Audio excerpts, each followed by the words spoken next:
श्रीराम समर्थ. श्रोते हो, आपण ऐकत आहात श्री गोंदवलेकर महाराज यांचे प्रवचन. सत्संगतीच्या योगे मन पैक्यावर गुंतून राहत नाही. संतांमध्ये प्रचंड सामर्थ्य असते. ते बोलतील ते खरे होते. वाचासिद्धी म्हणतात ती हीच. या सिद्धीचा उपयोग आपण सुद्धा करून घेऊ शकतो. परंतु भगवतसेवा करावी आणि त्याबद्दल पगार घ्यावा तसे हे होते. कामधेनूवर ओझे टाकावे हे बरे वाटेना म्हणून वाटेने घोडा येत होता तो घेतला आणि कामधेनू देऊन टाकली तशासारखे होते. जे सुख चिरकाळ टिकणारे नाही ते घेऊन काय करायचे. हाडांची काडे करून स्वर्गसुख हाती आले पण कालांतराने ते नाश पावणार, मग ते घेऊन काय करायचे. पैक्यासारख्या निर्जीव वस्तूत आपले मन किती गुंतून राहते. पैसा हा भूतासारखा आहे. त्याच्याकडून काम करून घेतले तर तो फार उपयोगी आहे, पण ते न केले तर तो उरावर बसतो. आपण प्रापंचिक माणसे. आपण पैसा साठवला तर गैर नाही, पण त्याचा आधार न वाटावा. पैशाचा आधार आहे असे वाटणे म्हणजे भगवंताचा आधार नाही असे वाटणे होय. आपल्या जवळचा पैसा आपण होऊन कोणाला द्यावा असे मी म्हणत नाही, पण चोराने तो चोरून नेला तर रडत बसू नये. किंवा कोणी मागायला आला तर त्याला नाही म्हणू नये. त्याला काहीतरी द्यावेच. पैसा प्रपंचाला पुरेसा असावा. म्हणजे किती तर पेन्शन असेल त्यांना रोजच्या निर्वाहापुरता असला म्हणजे पुरेसा झाला, आणि पेन्शन नसेल त्यांना साधारण मध्यम स्थितीत 10-15 वर्षे पुरेल इतका असला म्हणजे पुरेसा झाला. याला अमुक एक असा हिशोब सांगता येणार नाही. आपल्या प्रपंचाला जेवढा जरूर आहे तेवढा पैसा आपल्याला मिळाला की बस झाले. श्रीमंतीला पुष्कळ पैसा लागतो असे थोडेच आहे. आपल्याला अडचण नाही पडली की आपली श्रीमंतीच आहे. पैशाच्या बाबतीत आपण प्रयत्न मात्र आग्रहाने करावा आणि नंतर होईल तसे होऊ द्यावे.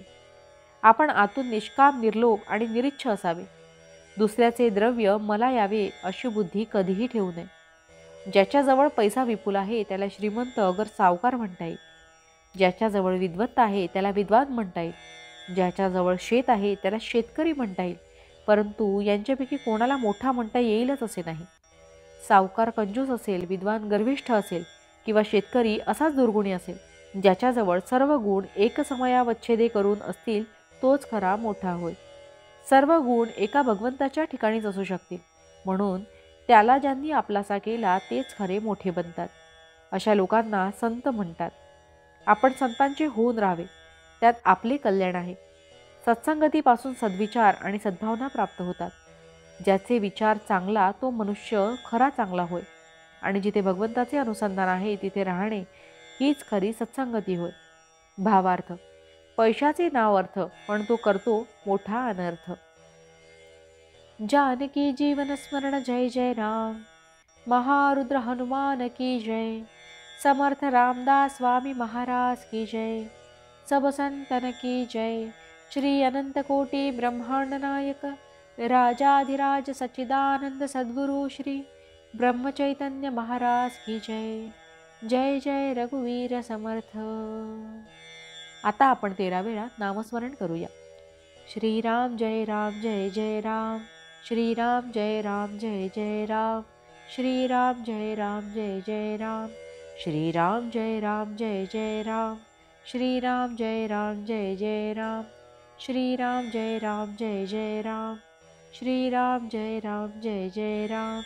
श्रीराम जय राम जय जय राम. श्रीराम जय राम जय जय राम.